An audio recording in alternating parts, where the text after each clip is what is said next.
Now, if I told you there was a story, is a sequel to the first series, the Descendant is in the US of A and has to fight a vampire, what show am I talking about? JoJo! That's right, and your prize is that we're going to talk about Castlevania Nocturne now. Oh. Yeah, that's right, it wasn't JoJo, dumb shit. I love Joseph. I'm Minty. I love twink men with trauma, Annie. You do like characters with trauma. It's so weird. And this is FunUntitled, where we said every podcast with an F you. And to Annie, that's to traumatize twinks. Well, I guess technically Richard is like a twunk. I don't know what Richard is. An otter. I don't think he's a... No. Those are slim, fast, hairy gays. That is not my boy, Richard Belmont. He could be. I mean, what? He's like 16? Alright, right off the bat, Castlevania, they're based off the video games. If you never played the video games, I don't blame you. They're like 50 years old. Yeah, is there like a new one? The only one I could think of is that the creator of Castlevania tried to do a Kickstarter to start his own game. I guess no one else wanted to make a new Castlevania game. Oh, really? Yeah, I don't know how that did. I think it succeeded. But it's hard because if I remember correctly, that Kickstarter was on at the same time Mighty Number 9 was in, development. And we know that was a shit show. Remember Mighty Number 9? No. That was a Kickstarter where the creator of Mega Man's like, help me make the spiritual successor to Mega Man. And then That's something to do with a lizard? No, that's something else. That's Banjo-Kazooie. Oh. And then it made Mighty Number 9, and then it was a complete shit. Like, it was unplayable. Oh, wow. And they're like, oh, full voice acting. Like, no, not really. So, Castlevania Nocturne is 300 years later from the first Castlevania. We're not gonna recap. Is it really? Yes. What? Yeah, so... Damn. I don't know. I saw this fan art of Richter Belmont telling Witcher, remember, don't die, because dying is gay. And Witcher's like, yes, great-grandfather. Who's Victor? Is that not... Is his name Trevor? Yeah. Who the fuck is Richter Belmont? That's what I'm asking Sounds you. like a badass name if you ask me. Made my own self-insert OC. Because Simon is the very first one, at least game-wise. And that's in Super Smash Brothers. And that's Richard's in Super Smash Brothers. But why? Why Witcher? Victor. How do you say that name? Richard? Whatever. Why Witcher Weeds? Well, it's weird because every time it's like, this Castlevania anime series is based off of Sympathy of the Night and some other shitty Castlevania games. And I'm like, what the fuck is Sympathy of the Night? Which Sympathy. I think actually you play as Alucard in that one. Oh, really? I think so, but I also don't know because the game is fucking old. Well, buckle in, kids. We're gonna talk about this show. Spoilers. And when we say a character and you remember them white in the main game, maybe double check your sources. It might got updated.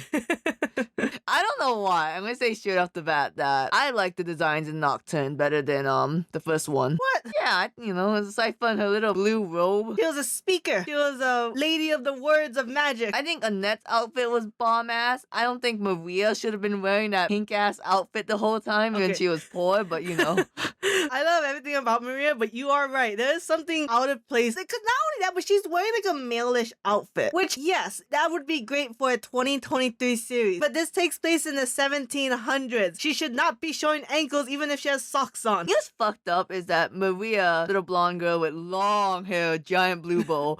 So in the game, she was always supposed to be a distant relative of the Belmont, but it really emphasized that she was a child prodigy. Like, she was supposed to be younger than the main character. Oh. And it kind of makes sense here because she makes a lot of childish decisions. Tara really babies her, but Maria doesn't hold it against her. But then then you think to yourself, isn't she the one leading the revolution? Yes. Isn't she the little Joan of Arc? Isn't she our girl boss? Why are we letting this equivalent of a 12-year-old tell us what to do? You know why? Because she's a witch. She's a witch. Which they should explain why she's able to do this type of dark magic and why she's the only one. Because personally, I think it's very cool. You know what's funny is that first art you see of her, right? Very generic anime girl from the 1970s, surrounded by animals. And if you know Castlevania art now, it's like, what the fuck did this weird ass 70s art? It looks like you're from Mega Man. Oh, really? It's terrible. I'm almost tempted to just pause it and show it to you. I'll put it on the screen. But anyways. So starting off in France, we're going to lead the revolution. Actually, no, we didn't start in France, did we? We started in the US of A. With Richard Belmont and his hot mom. Hot mom. And she's like, I'm going to ship you off on a ship. And do you think she was always going to send Richard Belmont to their distant cousin Tara? Was that the plan from day one? I feel like no. I feel like only when the Aztec vampire Olrock started hunting her down did maybe she then felt like like she had to hide Richard. No, I get that, but like in the beginning, like she was shipping him off. That's why he was like, I can fight with you, mother. I can make flames come out of my hands. So yeah, I think it's her plan to send him to Terra. Okay, so Because otherwise, why would Richard's grandfather say, I told Terra not to tell you where to find me? because I always thought, oh, Random woman has found a boy. no. A random speaker from God knows. Okay, so in the beginning, the mom's trying to put him on the Boston Tea Party ship. I don't give a shit, right? It wasn't a ship that people went on to flee America. Honestly, he was going on a ship, right? Right. I always thought like she was gonna ship him off to like I don't know, like back to London. I'm only putting it now, like two and two together, that she was always gonna ship her to Terra. Like the mom probably called Terra and was like, "Hey girl, you just went away from Russia. I got a kid for you to take care of. What? You're poor and sleeping with the priest? It's okay. He's pretty open to things." Pretty stupid. Yeah, I didn't even think about it. That's like from the first, But yeah, then at the Aztec dragon snake man was like, "Hi, you was homophobic for like a second. I have to kill you." Hold on, to be fair, I wasn't homophobic. I just don't like vampires. Oh, you're vampire phobic now? That's a better word for it. Alright, Can then. you blame me? Oh. And Richard Belmont was like, "This is going to scar me for the rest of my life." Then Olaf got up in his face and like, "I can make it worse." That was the thing that kind of like sucked, was that like it felt like I don't know if they're like the only family of Trevor and Sypha, because Sypha was the most powerful speaker. She was actually the only one who could do magic, at least I guess in her group. Yeah, because the Russian sect, they were crazy with their magic. So is Terra like also a distant descendant of Sypha, and that's why like there's some family lineage for the magic to keep going, because otherwise it dies with that mom. You know what? At one point, because they have a distant cousin named Terra, one Belmont was smart enough to have more than one kid. You would hope so. But like it didn't seem like every Belmont we met, they only had one kid. It's like, where did this cousin come from? Like, are you in-laws? It always feels like when somebody's whole clan dies around them, they say, I'm only gonna have one kid. And it's like, you plan on restoring the family? No. See, this makes sense in anime because of one child law. Does not make sense. Oh my in God. Okay, I'm gonna say this now, right? Because it's a little out of order. I did not like how fast Richard Belmont got over his PTSD of watching his mother die and getting his magic back. Don't get me the fight scene where he's like, you know what? I can do it. I can shoot fire and flames out of my hands. Pew pew. I thought that was very cool. I liked it a lot. I don't like how it was because I'm about to die and my shitty grandpa's gonna watch. I was okay with that. What I think is weird is that, like, what is it like riding a bike? You just never forget how to do magic. It just all came to him. Like, I can do this, and it's like, dude, you haven't done it for like 10 years. How can you all of a sudden do it? He does it in his dreams. I mean, Pew pew. Now I'm gonna make the whip on ice now. yeah, that was cool. But I also didn't know that could happen. I was hoping that would happen. One of my fears was that he was going to do that to the whip and then destroy the whip. Because you think about, like, the whip is the Belmont thing, the magic is the speaker thing, them mixing, who knows what the results could have been. I don't know. I like it in Castlevania. It makes no sense to me, like, physics-wise, when, like, they're whipping the whip everywhere, it's all loose, but once you pull the whip at one point, it all becomes tight and decapitates Oh someone. yeah, that's super cool. And I'm like, this can't be how it works. Sure it can be. Why not? We don't know physics that well. So he goes to Viva La Font. His grandfather's like, I will give him $5 every month. And Tara's like, oh my God, I'm pregnant, you slut. Give me more money. Like, I'm the slut. You got pregnant out of wedlock. And then the like distant cousin Maria's like, Viva La France. Viva la France. And then Night Creature starts coming, and we're like, Victor, did you come back to the show? What have you been doing for 300 years? Victor's the first Night Forger. Oh, that's that guy that people were obsessed with. That's the guy who definitely got his balls squished. What's that meme? I don't know memes. You know I don't know memes. But and don't ask me what Isaacs is doing. He started his little night army crew. He got one person that was like a philosopher and was sentient, and then became like best friends. Isaac's living his best life. Wait a second. That reminds me. Because also jumping around. It's easy to jump around in Castlevania. Yeah, because Because the priest was a night forger. And I assume only he was the night forger. yeah, and he got like he industrialized making night forges before they got a little hammer. Now he's got like little machines. To be fair though, he did import it from hell. You think it came assembled, or was it like IKEA? I assume it comes assembled. Okay. Only a demon engineer could engineer something like So that. you're telling me in hell they had a machine like that? It got teleported to the real world. This is all fully because that implies that in hell it was just chilling there. Well, maybe it's like in hell, if they gotta get from one place of hell to another, they use teleporters. Hey, no offense, this might be our stupidest episode. Wait a second. It Like- doesn't actually teleport, does it? It turns people into Nightforge. Yeah, that ain't corpses in hell, right? They like to torture people. But then I'm like, is that connected to why Maria is a witch? You think she's a witch? Oh my god, you're right. He's summoning. He's summoning things from hell. His little sperm made a little witch baby. Yeah, and then like the witch baby summons animals. Holy shit. Exactly. Because we don't know where these animals are from. Although we would assume not from hell. But we also don't know what else exists in the world. I do want to say one thing when like I saw Witcher and Maria, I'm like, I guess we ship them now. And then like I was supposed to know the games that like Witcher date Annette, not Maria. Really? Yeah, in the games. And I was like, oh, was I supposed to know that? You made me ship like siblings. Oh, there he is. Is it my fault just because he was a guy, she was a girl? Skywalkers. The Nightcrawlers come, Witcher has a PTSD moment, and then Eduardo and Annette's like, get your shit together, boy. Them bringing other culture and a different type of magic and bringing another type of lore was very cool. It kind of like helped to develop the world, which is just like, it's not really developing the world because it's just based on real life, but you know what I mean? Like it expands it much more. Okay, I'm gonna say this very delicately. Annette bringing her whatever culture, I'm so sorry. I think Africa, Egypt. Is No, Egypt in Africa? I think she's from. I know she's- Holy shit. I know she's from the Caribbeans. Yeah, which is not Africa. But I don't know where the gods are from. I don't know if it's Caribbean gods. Every country has their own like Okay, so, but- religion. I think the main antagonist of the series, being the reincarnation or whatever of an Egyptian god, Sekhmet. Sekhmet, is the most bullshit thing if you're gonna show me the whitest bitch. That is weird because you could have picked anybody. Yeah, like there's more than one sun god for your plan to make it forever night. When it's like, oh, the Jesus Messiah. I was like, there's no messiahs in Egypt's culture. Is there a messiah? Is there a black Jesus?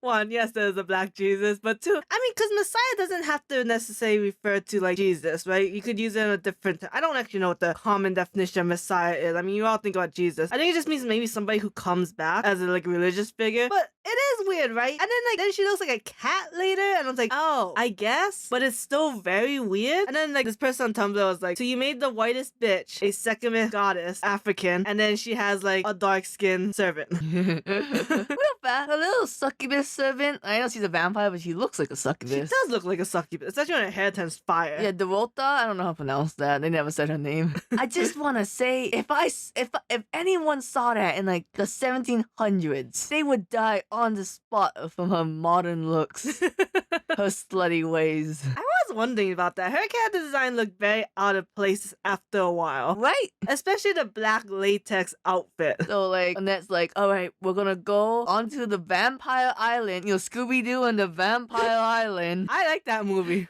and we're gonna go like scout them out. And they go there, and then she sees her previous slave owner. Yes, that's right, everyone. Almost all slave owners were vampires. If they were white colonists, they were vampires. Twilight had a really rough patch in their history. Hey, Twilight went to America, became white colonists, and then became rich as fuck where they don't have to make money, but they do because they can. Annette loses her shit, and it's just like, humans! And then we got to see Tiger. Maria summoned the fucking tiger and turtle. It's like, you're telling me Richard almost died before, and you could only summon 2 birds. You can only spare 2 birds. Like, I thought it was gonna be a Megumi thing from Jujutsu Kaisen, like, only limited animals. And later on, she summons like a flock of birds. That was weird, right? I don't know, the whole thing where she used her feet to summon the turtle though. That was Oh pretty my cool. fucking god, I saw that in the Owl House and I've been obsessed with it since. Oh my god. But yeah, and then they lose Eduardo, the opera singer. I'm sorry, the first song he sang was really shitty. I thought that too. Then his songs get better, and I was like, did you only get better once you turn into a night creature? What's going on? What happened? Like, I understood the words, like, oh, remember me, don't forget my face. So it's not like I wasn't listening. I was not listening that hard. Weird thing to say to a bird. Tara's like, oh, you're singing this about my sister I had to kill because vampire Jesus killed her. Or turned her into a vampire. Like, no, I'm singing this for that bird. That was probably Maria. I guess for your sister too. I don't give a shit. What I feel like is I don't know if Tara really killed her sister. Yeah, at that His point. sister was clearly a vampire, and all she did was stab her. Yeah. Like, you need to do a lot more to kill a vampire than just stab a bit. Yep. Do you think Tara, is she also a descendant of Cypher and Trevor? Yes, Okay. probably, maybe, potentially. I feel bad because I did make a lot of Witcher likes Tara because she's a MILF and it was a whole Stacy's mom situation. And then I found out Tara actually did raise Witcher and like, oh, it's not Stacy's mom, that's just your mom. What do you think about the Richter Annette ship? And I didn't see enough of it. As far as season 1, there's nothing there. They're great foils, don't get me wrong, with the whole PTSD and dealing with the person that killed their mother. Oh. And like, you know, that whole scene where she's like, oh, Richard ran away like a little bitch. And then that shaman was like, you also ran away. We all start by running. And she's like, that was different. Or was it? Shit, you're making me think things, Shaman Lady. Shaman Lady, are you dead? Is that why I'm seeing you here? No, I just can't be there, and you're too poor for a phone. Yeah, I'm using up precious spirit minutes. You know, this is actual minutes of my life I'm using up and you're making dumbass jokes. So they lose Eduardo and they're like, okay, we're gonna have to break under this church and try to get Eduardo back. And if he's evil, we gotta kill him, okay, Annette? Why does he have 4 arms? Because it's hot and sexy, you piece of... Like, why was it a fish lady? Why did Jock look like a horse? Why didn't they name him Jock? It just didn't make sense for him to have 4 arms and 2 of them is on his face. I mean, it's a cool character design, but reason and logic-wise, it makes no fucking sense. Because he has to force his own eyes open so Annette can tell that blue-eyed bitch is her gay best she friend. couldn't tell from the singing? Gay best friend was not supposed to ship. This, I swear to God, Castlevania, put up like a sign that says "Do not ship." I would appreciate. If I remember correctly, in one episode, I find out Eduardo's gay. Like, I guess I wasn't supposed to ship Eduardo, and that was my fault. And then, like, the next minute, Orlox and the priest guys having like butt rocking sex. Toxic gay ship. Do you like Mizek as a character? The gay monk priest. I don't know if I know enough. I mean, because it's like he has high loyalty to the church and whatever, but I'm like, how did the conversation go from I hate you to now we're fucking? And I'm like, especially like in 1700s, how do you just come out and say I'm gay? Gay vampire can do it because he can just kill his homophobic people, but you know. Do you think Maria's dad, or whatever his name may be, God bless his name, is homophobic? Do you think if he found out Mizek was like raw dogging it, he would be like, what the fuck? Probably, but also, come on, 1700s, no one liked the gays. I don't know why. Every time I see a POC in Castlevania, I think about that one person who got really mad. Like, why is like Castlevania so woke? Black people didn't exist in the 1700s, and neither did gay people apparently. No one traveled outside of their country, and no one existed outside of Europe, except I guess Boston, Massachusetts. Hey, did you like Maria's dad? Like, did you think he was like an interesting character? I don't know. I don't care about the Night Forgers. Wow. I guess Isaac doing his thing in the last season meant nothing to you. Kind of. Wow. I just don't understand the point of them. Just because vampires need a bigger army, but I'm like, vampires are way more powerful than a night creature, and you can just turn people into vampires. So I just feel like it's just a lazy route of going if you want to build the vampire army. Also, humans and vampires are such like opposite ends. How do you find humans? I mean, I guess there's the whole Isaac and Hector storylines of how they hate humans, but you know what I mean? It's just like, were they like the first two? No, they weren't the first two. No. We saw that weird city. And plus, yeah, we saw that weird city, and Isaac, he had a mentor. Yeah. And then Isaac was like, I gave for you. And the mentor was definitely homophobic.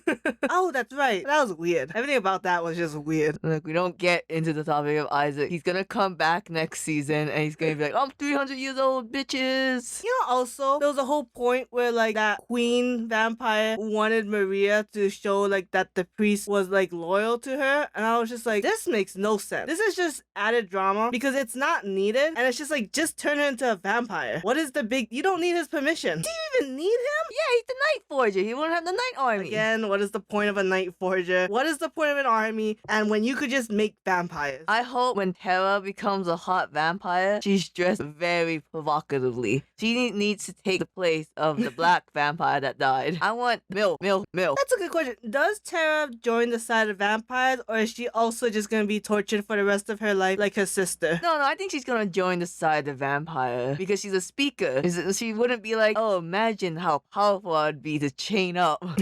No, imagine my cool vampire powers if I also had the power of fire and ice. Pow pow. You know, I don't remember how do speakers get magic. They just can, because like Maria's like a witch who summons creatures from the underworld or whatever. Or inside herself, I guess, because they're part of her. Where did they come from, Maria? Where are you finding these people? But then like, what is a speaker? I think the whole thing is like to remember history, right? And like to just say it verbally, and so that's why it's never lost. Right. So I'm sure here and there it's like, hey, I don't have anything history to teach you, but I can teach you how to like make fire. Like, hella.